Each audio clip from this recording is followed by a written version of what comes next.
حافظ محمد بلال، ان کو، ان کے والدین کو، ان کے بڑوں کو اور ان کے اساتذہ کرام کو پروردگار عالم نے ایک بہت بڑی عظیم نسبت انہیں عطا فرما دی۔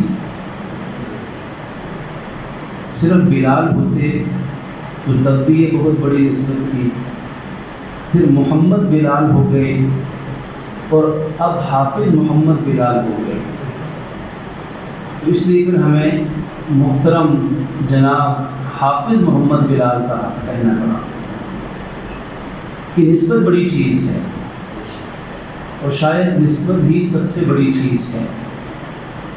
نسبت کیا ہے؟ نسبت بڑی چیز کیسے بنتی ہے؟ اور کسی چیز کے ساتھ نسبت لگ جائے تو اس چیز کے تقاضے کیا ہو جاتے ہیں، نسبت کی لاج کیسے رکھی جاتی ہے، نسبت پر انعامات کیا ملتے ہیں۔ تو میں آپ بچوں کے سامنے، بڑوں کو تو ماشاءاللہ علم ہے ہی، صرف آپ اپنے جیسے طلباء کے لیے، اپنے بچوں کے لیے میں چھوٹی چھوٹی مثالیں دے کے تھوڑے سے وقت میں ان 2-4 سوالوں کا جواب دینا چاہوں گا، تاکہ ہمیں یہ سمجھ میں آئے کہ ہمیں جو نسبت مل چکی ہے یہ انشاءاللہ آپ سب بچوں کو بھی عنقریب مل جائے گی۔ حافظ قرآن کی نسبت یہ کتنی بڑی نسبت ہے، اور پھر ہمیں کرنا کیا ہے، اس نسبت کی لاج ہمیں کیسے رکھنی ہے، یہ نسبت ہمیں کہاں پہنچائے گی، اور اس نسبت کا انعام دنیا اور آخرت میں کیا ملنے والا ہے۔ بس یہ ایک بات، نسبت کی بات ہمیں سمجھ آ جائے تو انشاءاللہ باقی بہت سے کام اس ایک بات سے ہی نکل آئیں گے۔ نسبت بڑی چیز ہے، میں نے کیا کہا؟ نسبت بڑی چیز ہے۔ نسبت یعنی کسی چیز کی طرف منسوب ہونا، کسی چیز سے کسی کا تعلق بن جانا۔ جیسے آپ قرآن کے طالب علم ہیں تو آپ کا تعلق کس سے بن گیا؟ قرآن پاک سے، یعنی آپ بچوں کی نسبت کس سے ہو گئی؟ قرآن مجید سے۔ یہ نسبت ایک تعلق ہے۔ اب اس نسبت کی کرشمہ سازیاں دیکھیں۔ آپ بچے ماشاءاللہ، مجھے بعض بچے بہت سمجھدار لگ رہے ہیں، میری بات کو بہت توجہ کے ساتھ سن رہے ہیں۔ شاید بچے بات اتنے زیرت بھی ہے کہ جو میں بات کرنے لگا ہوں شاید اس بات کو بھی بعض بچے سمجھ پا رہے ہیں کہ اب یہ بات کیا ہونے والی ہے۔ ماشاءاللہ مجھے بتائیے، اگر ہم مسجد جاتے ہیں، مسجد میں قدم رکھتے ہیں، آپ کے سامنے جامع مسجد ہے ماشاءاللہ، اور مسجد کے واش روم بھی ہیں، بیت الخلاء بھی ہے، تو دونوں جگہوں کے آداب میں ایک بڑا بنیادی فرق ہے کہ مسجد کے اندر داخل ہوں گے تو جوتے باہر اتاریں گے، ننگے پاؤں اندر جائیں گے، اور واش روم میں داخل ہوں گے تو جوتے پہن کر جائیں گے۔ اگر ننگے پاؤں بھی ہیں تو جوتا پہن کے جائیں گے۔ ننگے پاؤں واش روم میں جانا ادب کے خلاف ہے، سنت کے خلاف ہے۔ اب ان دونوں زمین کے ٹکڑے ہیں نا، واش روم بھی زمین کے اوپر ہے، مسجد بھی زمین کے اوپر ہے، اور عین ممکن ہے دونوں میں جو پتھر ٹائل ہے، کئی مسجدوں میں ایسا ہوتا ہے فرش دونوں میں ایک جیسا ہی بنا ہوتا ہے، لیکن کیا بات ہے کہ ایک جگہ پر جوتے پہننا گناہ ہے، بے ادبی ہے، اور دوسری اسی جیسی جگہ پر جوتا نہ پہننا بے ادبی اور گناہ ہے۔ اس کی کیا وجہ ہو سکتی ہے؟ جی کون جواب دیں گے آپ میں سے؟ ایسا کیوں ہے؟ ایسا ہے یا نہیں؟ جوتے پہن کے نہیں مسجد میں جاتے کوئی آپ میں سے؟ کبھی کیوں کیا کہ آج کوئی بات نہیں، آج جوتا پہن کے مسجد جاتے ہیں، کہ آج جوتا پہنے بغیر واش روم جاتے ہیں، کبھی دن کیا؟ نہیں، یہ نہ کیوں؟ ابھی ہم نے کیا جملہ پڑھا تھا، کیا دہرایا تھا؟ نسبت بڑی چیز ہے۔ دیکھیں مسجد کو نسبت کس سے ہو گئی؟ مسجد کس کا گھر ہے؟ اللہ رب العزت کا۔ تو دیکھو مسجد کو نسبت ہو گئی اللہ رب العزت سے، تو مسجد کا سٹیٹس، اس کا مقام بدل گیا۔ ساری دنیا وائٹ ہاؤس سے بھر جائے، ایک مسجد کے تقدس کا مقابلہ نہیں کر سکتے۔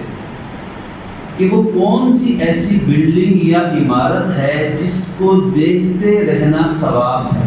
آپ کوئی کام نہ کریں، صرف بیٹھ کے اس کو دیکھتے رہیں ادب اور محبت اور ایمان کے ساتھ، تو دیکھنے کا ثواب ملے گا آپ کو. جی بیت اللہ کس نے کہا؟ شاباش. کیا نام آپ کا؟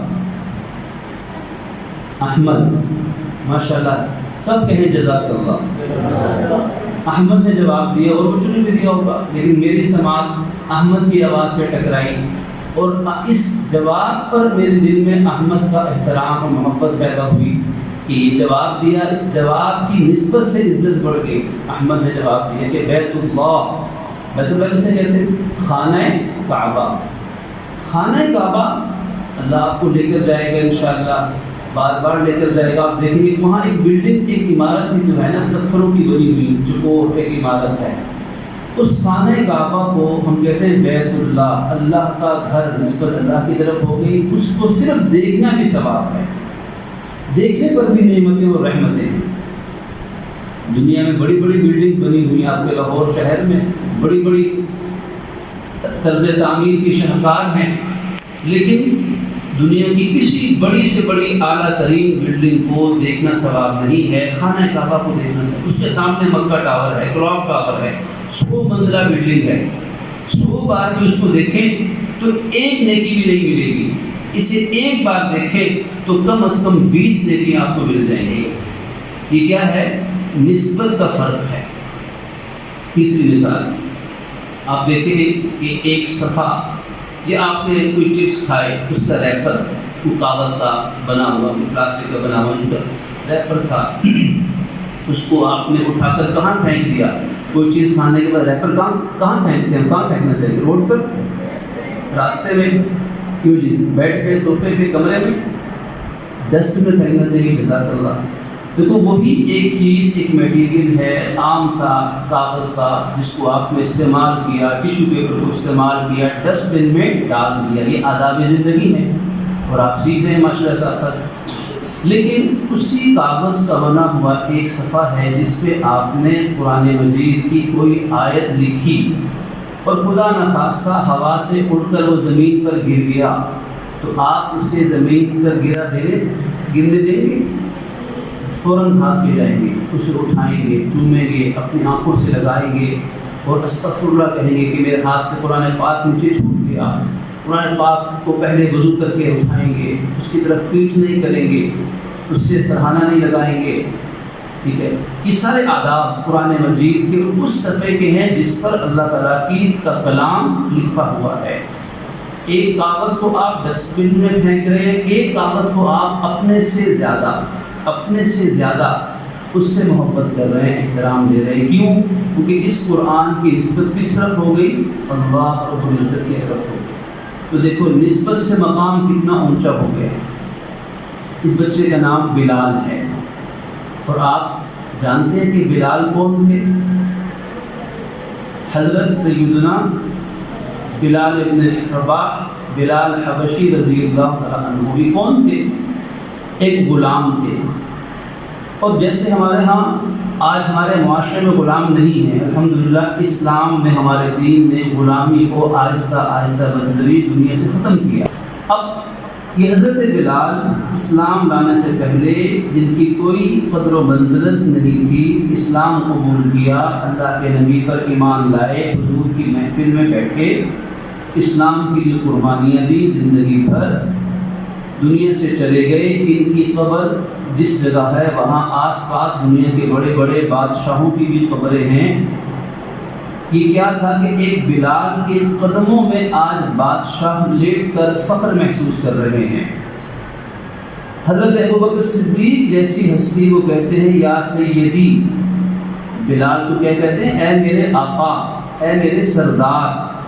کہ جس زمانے میں بلال سے یا کسی غلام سے کوئی امیر یا سردار شخص بات کرنے کے لیے تیار نہیں ہوتا تھا، اپنے ساتھ سواری پر بیٹھنے کے لیے اس کے ساتھ تیار نہیں تھا کہ میری انسٹنٹ ہے، میں غلام کے ساتھ بیٹھ کر کھانا کیوں کھاؤں. امیہ بن خلف یا بعض سردار کہتے تھے کہ ہم اس دین کو کیسے مان لیں کہ جو دین یہ کہتا ہے کہ آقا اور غلام دونوں بحیثیت انسان برابر ہیں، ان میں مساوات ہوں گے، تو اس دور میں حضرت بلال کو اللہ کے نبی صلی اللہ علیہ وسلم نے فتح مکہ کے موقع پر خانہ کعبہ کے اوپر چڑھا کر اذان دلوائی۔ بڑے بڑے سردار نیچے رہتے، حضرت بلال خانہ کعبہ کی چھت پر، کیوں؟ ایک نسبت انہیں حاصل ہو گئی۔ آج بھی آپ بار بار اللہ پاک آپ کو حرمین کی زیارت نصیب فرمائے ہیں، مدینہ طیبہ، مدینہ منورہ، آپ جنت البقیع کی طرف سے اگر آپ جائیں طریق ہجرت کی طرف تو وہاں مسجد بلال ہے، پاکستانی وہاں بہت سے جاتے ہیں، وہ مسجد بلال وہاں اس کی کوئی تاریخی حیثیت نہیں ہے، وہ سعودی حکومت نے صرف حضرت بلال کی یادگار اور احترام کے طور پر وہاں بنائی ہے۔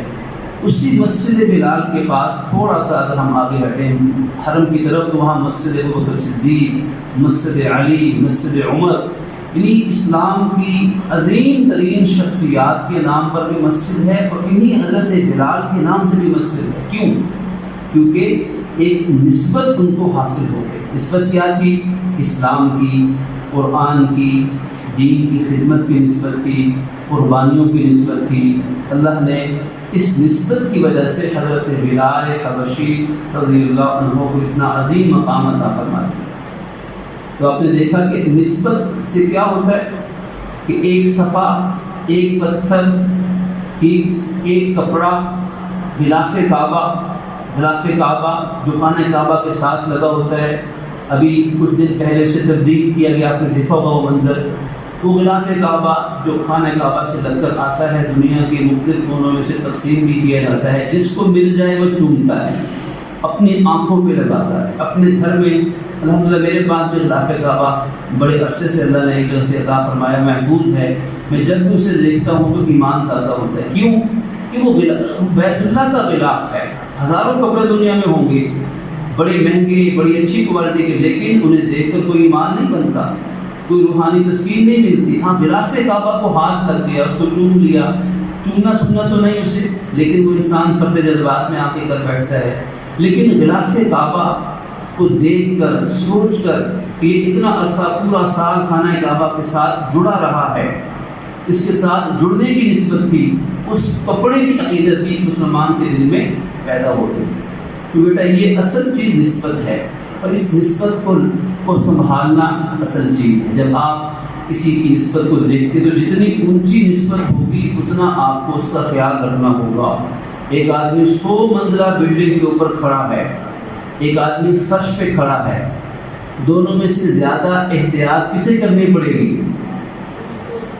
100 نہ بھی ہو، 2 منزلہ پر بھی ہو تو تب بھی اس کو احتیاط کرنی پڑے گی کہ میں بڑی اونچائی پر ہوں، کہیں گر نہ جاؤں۔ مزہ بھی بہت آئے گا، پوری دنیا دیکھے گا، ٹھیک، لیکن اس کو احتیاط زیادہ کرنی پڑے گی۔ تو آپ بچے جو حافظ بن گئے ماشاءاللہ، اور جو بن رہے ہیں اور بنیں گے، آپ کو ایک عظیم کائنات کی نسبت قرآن پاک کی ملنے والی ہے، جس کے بارے میں اللہ رب العزت نے خود فرمایا کہ فَلْيَفْرَحُوا، یہ اتنی بڑی نسبت ہے کہ آپ کو خوش رہنا چاہیے، دل میں فرحت، ہر وقت دل میں ایک خوشی ہو، کبھی مایوس نہ ہو، کبھی تھکے تو کوئی شکر کرے، کیونکہ آپ کو نسبت بہت جلد بڑی ملنے والی۔ آپ کا شمار دنیا کی عظیم ترین خدائی فورس میں ہونے والا ہے، جس کے سردار، کمانڈر ان چیف، جس کے چیف آف آرمی اسٹاف وہ کون ہیں؟ رسول اللہ صلی اللہ علیہ وآلہ وسلم ہیں، صحابہ اہل بیت اور بعد کے لوگ ہیں۔ صحابہ اہل بیت کا نام زبان پر آ گیا۔